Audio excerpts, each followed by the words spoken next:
This is the Marketing Podcast Network. Stories influence, teach, and inspire us. But what about the storytellers who create them? Uncorking a Story profiles storytellers to uncover how their background and life experiences influence the stories they create.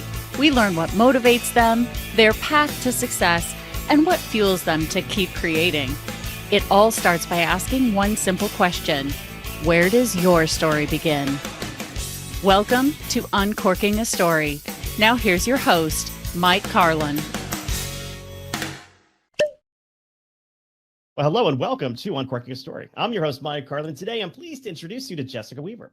Jessica is a wealth advisor, best-selling author, and founder of the Women's Wealth Boutique, the fastest-growing woman-owned financial firm in the United States. She joins me on Uncorking a Story today to talk about her career and her books. Welcome to Uncorking a Story, Jessica. Hey, Mike, how are you? Thank you for having me today.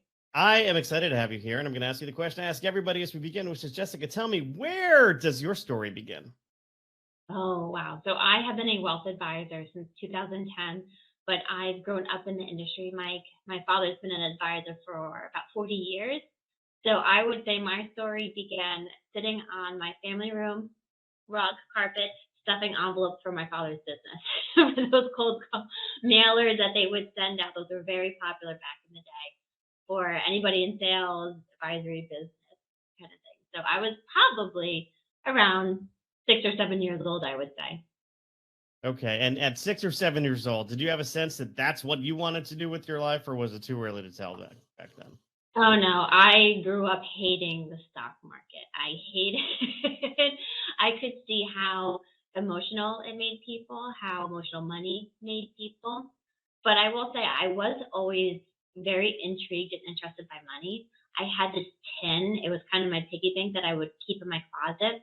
And I would put any cash I had in there, for birthdays, holidays, things like that, any tour money. And I loved going into my room, counting my money, putting it back in my tin.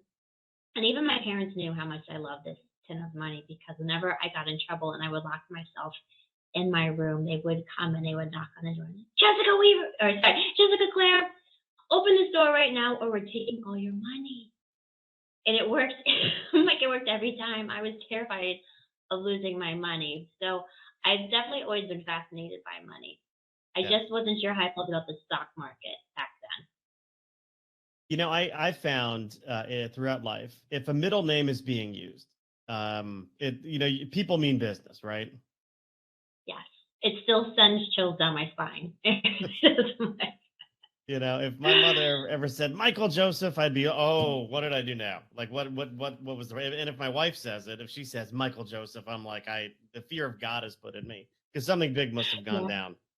But fast forward to when I started out in the financial industry, I joined my father's firm.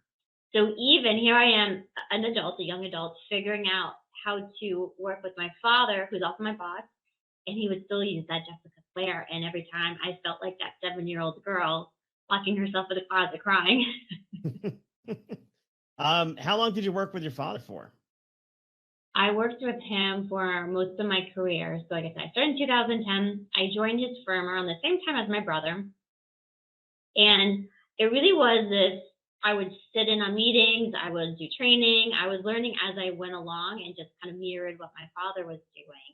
And, he's a guy in the industry. He's been doing it for a very long time. He had his systems in place. And this is just my personality, I think. I'm always trying to push the envelope and try new things, innovate. Can we make this more efficient? And it was very hard for me to fit into this mold that he had created. And he had a lot of success with it. So it wasn't that it wasn't working. It was working for him. It wasn't working for me. So within a few years, I asked him, can I focus in on women? I saw that there was a disconnect between the financial industry and women, especially women going through divorce, which I witnessed with my aunts, my grandmothers, everybody, and also with becoming a widow. And then all of a sudden having to run all of the finances, and they've never done that before. And it was so scary, so overwhelming. And he said yes, he was very supportive over it. So within a few years, I started to create this niche, the Women's Wealth Boutique, but under my father's firm. And then actually in 2022, so last year, we had split from my father's firm and launched our very own, it's called an RIA, but our very own firm, the Women's Wealth Boutique, and that started in March of 2022. So for most of my career, I was with my father, but I always was kind of creating something of my own and building from there. Yeah. Yeah. So this idea of the kind of seeing in your life, women who have been sort of impacted by big life events, life changes, whether it's divorce, or the death of a spouse. You've really found a niche to kind of carve out for yourself in terms of sort of targeting or kind of working with women. What was your father's reaction to that when you were pitching that to him? It was new territory for him, and I think this happens with anybody who it's outside of their box, their realm, what they're used to. It was, well, let's try it. Let's see what happens. I got my certified divorce financial analyst designation. I joined a collaborative divorce group. I really threw myself into the work, and he was always supportive. I even have a blog called Not Your Father's Advisor. He did give me the blessing for the title because most advisors are my dad. They are men in their 60s and 70s. So there's a whole different generation coming in as advisors. And we've also wanted to really appeal to women because they really were neglected by the industry. They weren't engaging. There was just this huge disconnect. So how could we make it more relatable to them? How could we make it more exciting and fun for women? Instead of talking over their heads, how can we meet them where they're at? Build more trust. And my big thing too, Mike, was let's do it in a social environment. So instead of the work just being one-on-one, which is very typical for a financial advisor, let's do it in a group setting because we learn so much better in a social environment. That's why we have schools. That's why we're learning as a group. We can ask different questions. We have different perspectives that are being shared. It's so much more helpful. Yeah.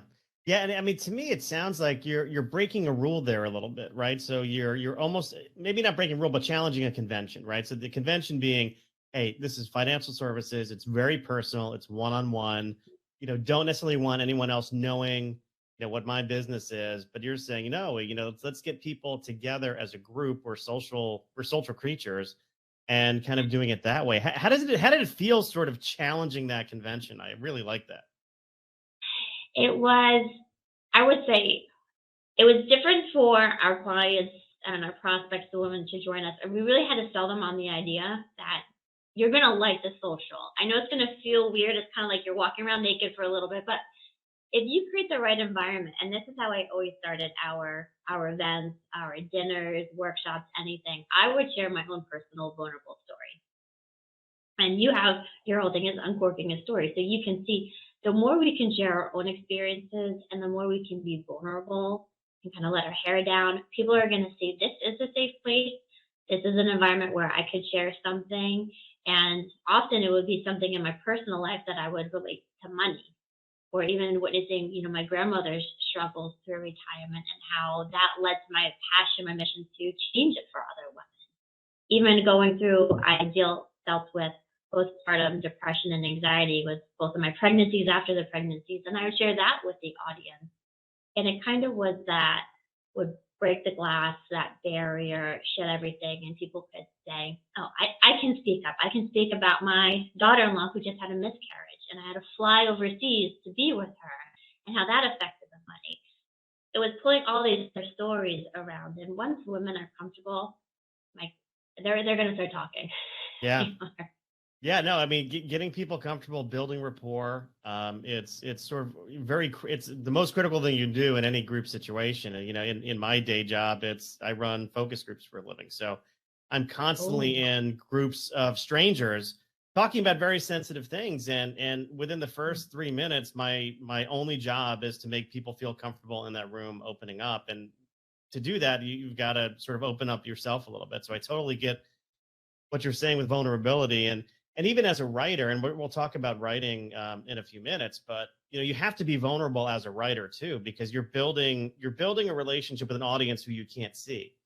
So you have to make yourself vulnerable there, just to make that connection with a reader, and then your writing almost becomes a little bit more authentic, or viewed as more authentic anyway.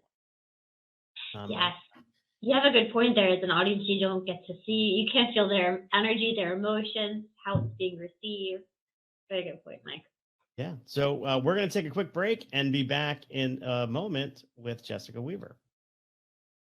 And we're back with Jessica Weaver. Jessica, I'm curious, when did you start writing? When did writing books come into your life? I started writing probably, I think we started our blog in 2015, 2016, Not Your Father's Advisor. And the whole point was just to make financial information terms more relatable to women, more engaging, relating it to shopping, relating it to, taking care of your family, right? Protection, legacy, those kind of notions. And I saw the popularity grow in the blog. We started getting thousands and thousands of views every week, every month. And, I'm going to write a book.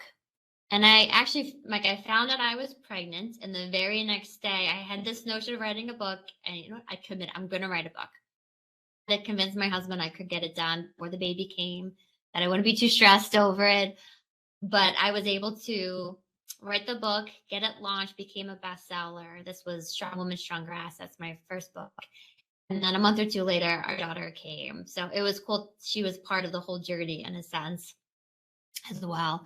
And that just, the writing bug got me. I loved it. And I really wanted the writing style. It's very conversational. I wanted to feel that we're just having this intimate conversation. You can read it on the beach, on your vacations, cozied up in a blanket. And I love the notion that I could spend hours with somebody and it could be in a very intimate, personal way and on their terms. Right? They can do it how they want to do it. They can pick me up when they want to pick me up, or when they need it, when they need that little boost, when they need that nudge, that inspiration, or what's that next step I should be focusing on. Yeah. What did you sort of writing that book? It sounds like you wrote it and had it published, and it was sort of on the shelves as a bestseller all within 9 months. Yes. I often say writing a book is like birthing a baby, and every one of my books was around the same time frame of having kids. Yeah, so being a writer and having written the blog so much, and this is what I always tell people, you have a lot more content than you think. You have a lot more copy just from your social media posts. If you ever write an article, a blog. So as the book was unfolding and the chapters coming into play, I would think of a blog post that I had written in a similar topic or notion, and I would pull that in. Or I would think of a story of a client or a case study. Whenever you get those interesting stories from new clients or prospects, always document them, categorize them, or keep them organized, because you can pull those in to the next book, the next piece that you're writing about. So taking good notes, I interviewed that for that book, probably about 50 women. So there's a lot of stories of women going through a major transition, those life changes, divorce, becoming a widow, losing a parent, going into retirement, starting your own business, all of those. And what were the things that helped them get through the tough times? What did they wish they had known? Kind of a cheat sheet for women so you don't have to make the same mistakes over and over again as well. Second book, Time to Refine, I had a program, Strong Retirement Club for women. It was a social program. So we would all get together and we would talk about lifestyle, money, health, legacy when it comes to retirement. And we called it refinement instead of retirement. Because, I don't know, the old retirement is no longer, right? We're not sitting at home doing nothing. People are busier than ever in retirement. They're actually harder to schedule calls with than our working clients. So what were the changes in retirement or refinement? So whenever we had an event, I would transcribe that event into the book. So that's another way to write a book. You can videotape, you can record voice memos, you can transcribe videos, recordings into a book. Even conversations we would transcribe into a book. But my third book, Mike, I wrote in a week. That one was a quick one. It was 1 week. I swear it was a direct download from God. And it makes sense because it is a more spiritual side of money. So again, pushing the envelope in the industry and kind of challenging the conventional views on money to what's the spiritual, energetic side of money? The universe, we hear laws of attraction, the laws of the universe a lot more now. So I wanted to study that and see how it affects people's worth, their emotions around money. those good things. So, I mean, I have all sorts of questions on how to write a book in a week, which I'm sure my audience is interested in. But I also want to know about this idea behind a spiritual side of money, because it's one of those things where, kind of growing up, you're kind of, it's instilled into you, money is the root of all evil. And maybe you can bend that saying the love of money is the root of all evil. But well, let's talk about both of those. Maybe let's talk a little bit about kind of writing a book in a week, and also just sort of this challenging the convention around what money is, and that it can have a spiritual side. Sure. So the book I had, and she's now been my business coach for a few years now. I met with this new business coach, potential coach. I didn't hire her yet. And I was toying with, I knew there was a third book in me. It was going to be around, building your money empire. What is it? And during our session together, and this, I always encourage people, get a coach, a mentor, an advisor, because they can pull out of you what you can't see. Sometimes, Mike, we have those blinders on. We only can see how we want it to happen. And it became very clear. It's kind of the 10 principles, the 10 commandments, the 10, and we call them money moves within the book. And these are money moves that I've been doing for over a decade with people with their money. And it was from the spiritual side, meditations, on healing money wounds, money baggage from your past, or as you were saying, we do get programs, right? How many times did you hear money doesn't grow on trees? How many times did you hear you don't have enough money for that, or you have to work hard for money? There always felt to be a sacrifice when it came to money. Even our industry, the financial industry, there's a lot of fear. There's a lot of greed, guilt projected onto us. Even, I grew up Catholic. I'm still Catholic. There is a lot of guilt that some religions will put on you as well. And you, like you said, money is the root of evil. Money will be greedy. So challenging a lot of those notions and seeing if we looked at money in a very abundant way. Let's face it, Mike, there's so much money. There's money circling both of us right now, billions of dollars circling us right now. How do we get into flow with that money? How do we find that money? How do we align with that money? So everything from the spiritual then to the practical. Now that we've opened you up to receive money, what do we do with that money? How can we trust that we will optimize that money, make the most of that money? And that trust is one of the number one reasons people don't have the wealth that they think they deserve or are after. They don't feel safe receiving it because I'm going to screw it up.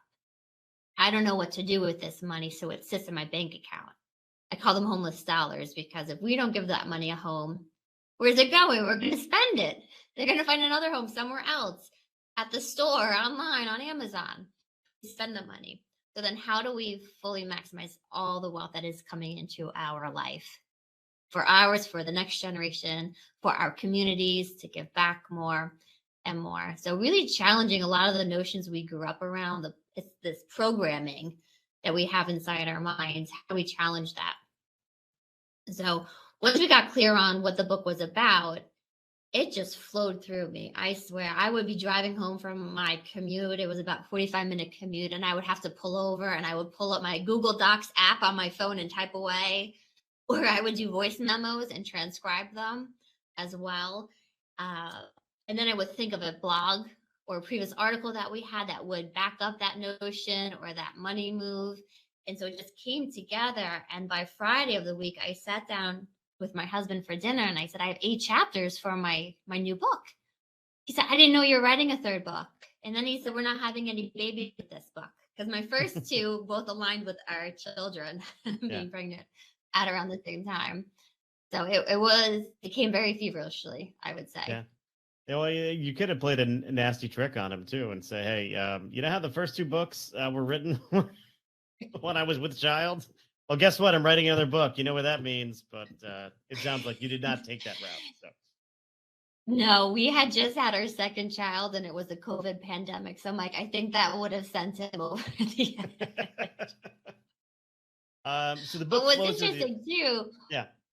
When I'm writing this, it was the busiest time of my career, and it felt like God wanted me to put everything on hold, get the message out. And sometimes that happens. Like, why is this coming to me now? I don't even feel like I have the capacity to take this on. That's when you got to listen to your intuition and almost double down on it. Okay, if I'm doing this, I'm going to do it. I sat on the book for several months too. I didn't know what to do with Confessions of a Money Queen. And then Confessions of a Money Queen set so many things in motion, which led us to opening up the Women's Wealth Boutique. Yeah. I love the title, Confessions. Having been raised and still I'm a practicing Catholic, the term confession is sort of ingrained in us from like second grade onwards. But I love the idea of writing inspired, and I almost say like writing in spirit, like when you're getting into the zone of something and things are just coming to you, being open to that. And I think this is what a lot of writers, really should strive for. It's just kind of writing in a state where the words are coming to you, where the story is coming to you, and recognizing that is, a gift. It's like a blessing from the universe, to get into a state like that. I call it like writing in the zone. When all time starts to sort of cease, and next thing you know, you're being yelled at because it's time for dinner and you're nowhere to be seen. Which has happened once, more than once. You don't even know how much time has passed. Yeah. You bring up such a good point, though, Mike. Be writing in the flow, writing from that spirit, that passion. It's very similar to money, right? We can see when we have a writing block and you just can't push through. You don't know what the next word's going to be. You don't know the chapter, the title's going to be. You can't figure it out. But when you detach from it and leave it for a little bit, you could be driving your car, you could be walking your dog, on a run, dropping your kids off at school, and it will hit you. And it comes. It's very similar to money. Like we feel when we're in that money flow and you just up something, or you get customers in or getting new money flowing into you. It's a very similar dynamic. Yeah. Absolutely. Talk to us a little bit about, or talk to me, because there's only one of me here, a little bit about sabotaging your wealth, because I know that's something you talk about as well. So how do we sabotage our wealth, and how can we stop doing it? Oh, that's a great question, Mike. This is what we go into in Confessions of a Money Queen a lot. We typically fall back onto old habits and patterns when it could be money, eating, our health, sleeping, right? We fall back to these old patterns. So even if you receive new money, or I just had a call with a new product and just pattern with debt, and I said to her, you get out of debt and then you find yourself back in debt within months later. She goes, yes, all the time. Why did that happen? Let's say you pay off the debt, you're stepping into the unknown. And your mind doesn't even have a program or a instruction manual on how to process not having debt. So it feels scary, and it's going to revert back to old patterns. Even if those old patterns are painful and we know they're not serving us, it's all we know, and we will revert back to feel safe and familiar. Does that make sense? Yeah. So all the stories all along, being told certain things about money, we're all taking that in while we're living, while we're working. And it could be something your parents told you, your peers, your spouse tells you about money. If you're told, money doesn't grow on trees, we don't have enough money for that, you are going to have this mentality, the scarcity mentality, I don't have enough money. And once you say that, your mind is a very stubborn creature. It wants to prove itself right, and it's going to find ways to prove to you don't have enough money. So we're constantly acting out of these old habits, these old patterns. We literally are living in the past because of that. Yeah. That's what our subconscious does. So what we do in Confessions of a Money Queen, and the 10 money moves come into play. Here are 10 new things, habits, behaviors to create with money. But the big piece is, Mike, we want to make them sustainable, because it takes about 3 days to form a new habit. We don't want you to be on board. It's like yo-yo dieting, on board, and then it doesn't work and you fall off. And we do these bite-sized pieces that keep the momentum moving and creating new habits, a new manual to receive more wealth. And to trust, as the money comes in, it will always come in. The money will always be there for me, and I know what to do with this money. So we really just need to reprogram our brain, create new connections, in our brain that are going to identify ways to earn money and new habits, how to use that money, how to save that money, invest that money, things like that. I love that you brought up yo-yo dieting, because when you were talking about kind of the cycle of having debt, getting out of debt, getting back into debt, the first like sort of analogy I came up with, or I was going to, was dieting, which is, okay, you have weight that you want to lose, you lose the weight, you gain it right back.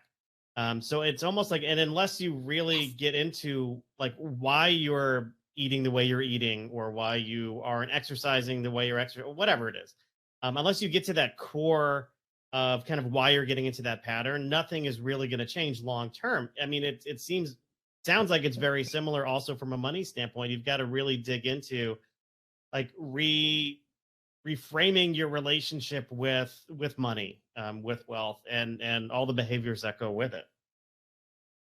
Yes. Sometimes we put our clients on a criticism diet where they just can't criticize themselves or people around them, especially when it comes to money, because it's very easy when you fall into that pattern, that negative spiral. I never have enough money. And then a bill comes in. Look, here's proof I never have enough money. And then the credit card bounces up. See, another, I never have enough money. How do we shift that focus? Because now we're just focusing on the lack, the scarcity of it. How can we shift that focus to, oh, I just got a check, an unexpected check from my grandmother, whatever it is. Oh, we call them little money miracles, right? And let's start stacking them so you can show proof that you are worthy of more money. God wants all of us to have a ton of money. He doesn't want us to live in fear and scarcity. He wants us to feel very free and abundant, because when we do that, we're more likely to give back. We're more likely to take care of ourselves. We're going to get better sleep. We're going to have better health. We're going to take care of our children. The ripple effect is huge, but you're right. The money baggage, it goes deep. It could be you could be 4 years old seeing your parents fight about money. And now your impression on money is, well, it brings up negativity. It brings up resentment, yelling, anger, fighting.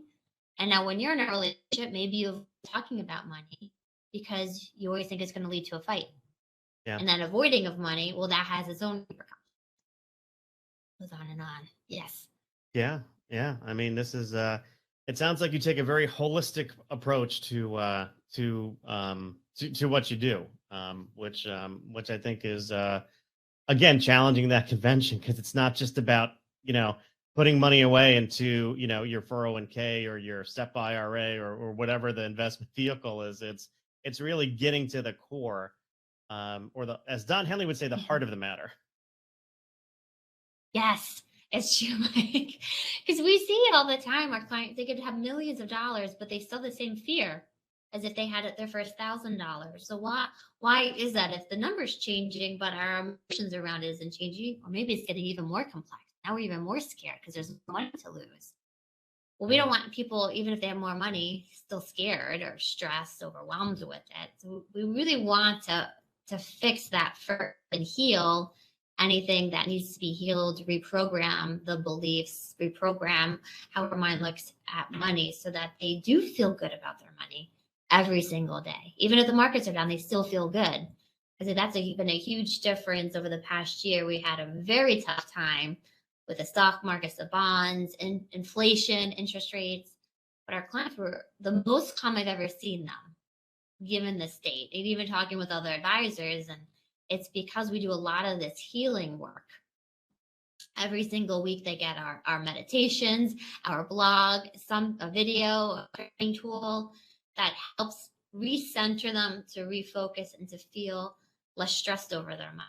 And when we can bring those stress levels down, it opens up so many more opportunities. Yeah, I love it. I love your approach. And if I were a woman, I would, no doubt, you probably wouldn't take me as a client in my current state. We do work with men, Mike. Don't worry. We do. Well, I always like to say, Uncorking stories about the story behind the story, which is your story. And I always like to get to know my guests a little bit more through pop culture. So I'm curious, Jessica, when you were growing up, what were some of your favorite things that you were watching on television? Oh man, growing up, thinking back to that, my family, big Simpsons fans. loved watching The Simpsons. We loved watching Fresh Prince of Bel-Air, Family Matters. A lot of those family sitcoms. We watched Seinfeld. Anything with humor, I would say we really we really enjoyed watching. I still remember my brother and I would sit on the floor on a towel. My parents would sit behind us, and we would just veg out for a little bit before homework, before sports, all that stuff. I'm so happy you said Seinfeld. My kids, who are triplets in their 20s, they got into Seinfeld. Well, 2 out of the 3 got into the Seinfeld. They got into It's Seinfeld. on Netflix now. I just saw. Yes, and I have so much fun just watching it with them, because like the humor is as funny today as it was, the 90s when I was watching it, as a young adult, and just to see them laugh at some of the silly, it's inane. Like some of it is just so inane, but I love it. It is. You know what's another one? The Sopranos. Every few years, my husband and I will rewatch The Sopranos, and I feel like I'm living my childhood while watching Meadow.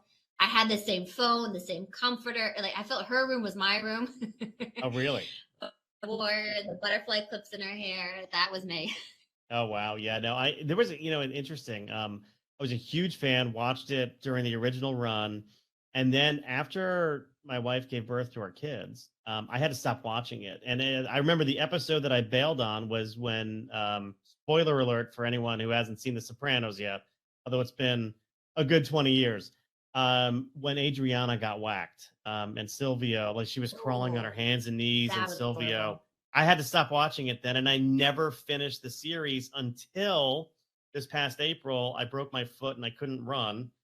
So I had a lot of downtime, and I was like battling depression because running is like everything for me. And I rewatched the entire series, and I finished it. And man, what a great, just the writing on that show, the acting, everything was superb on that. I feel it's more of a comedy than you realize. The more you watch it, the funnier it gets. Yeah.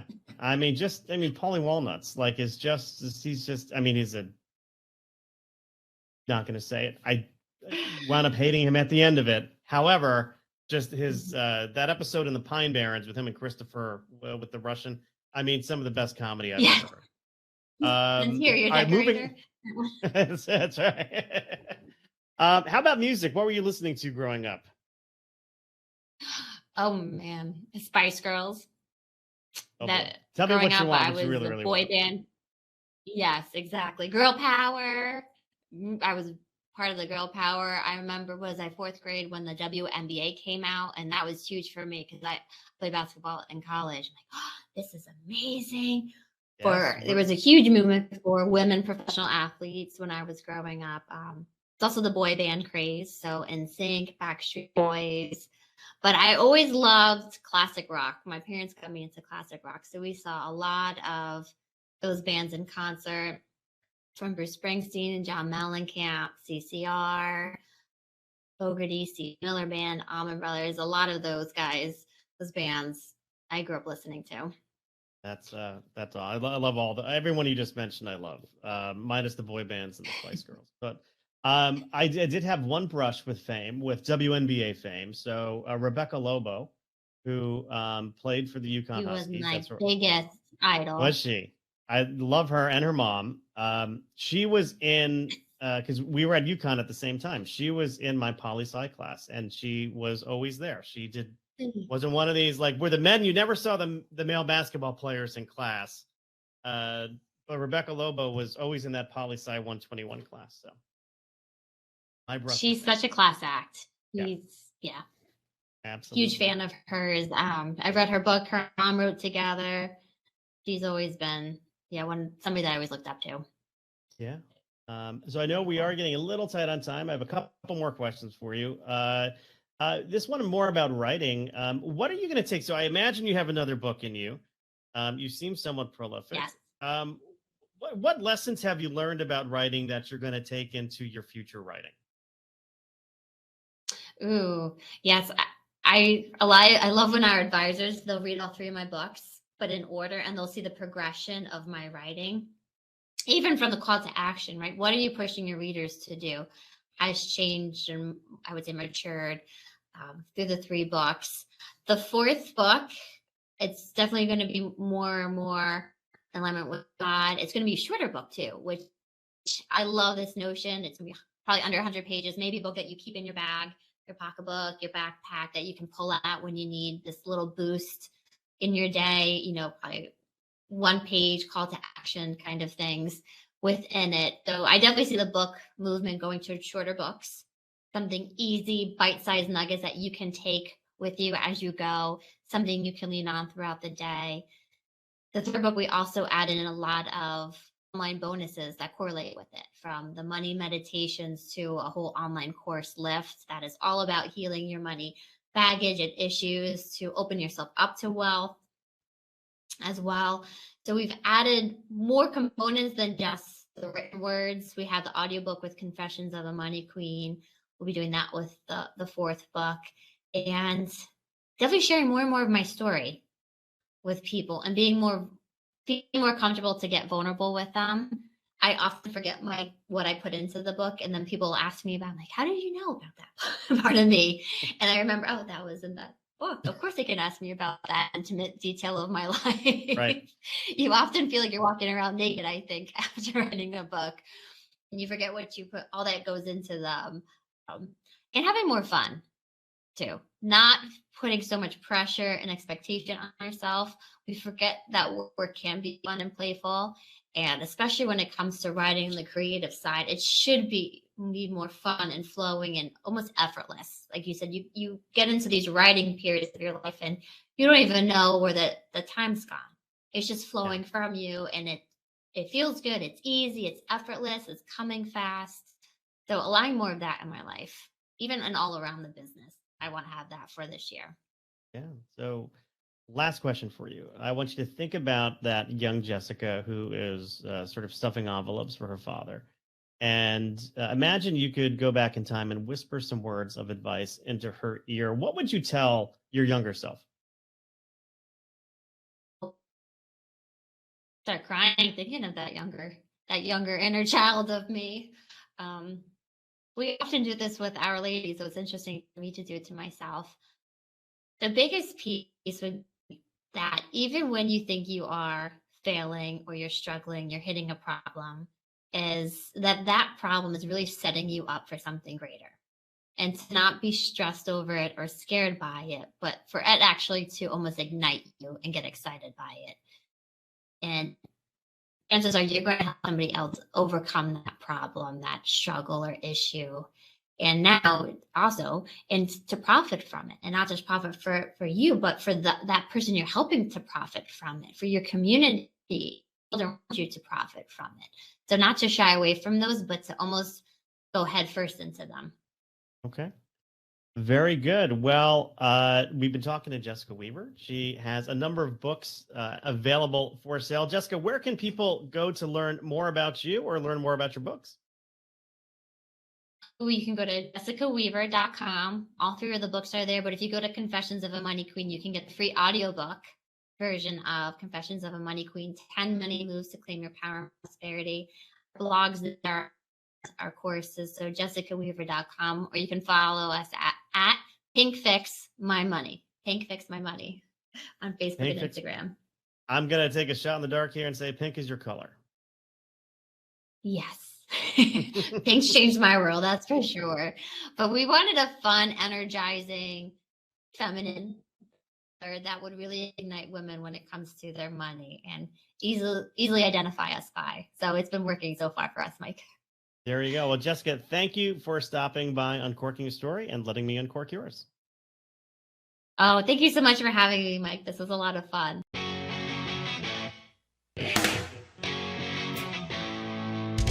Thanks for listening to Uncorking a Story.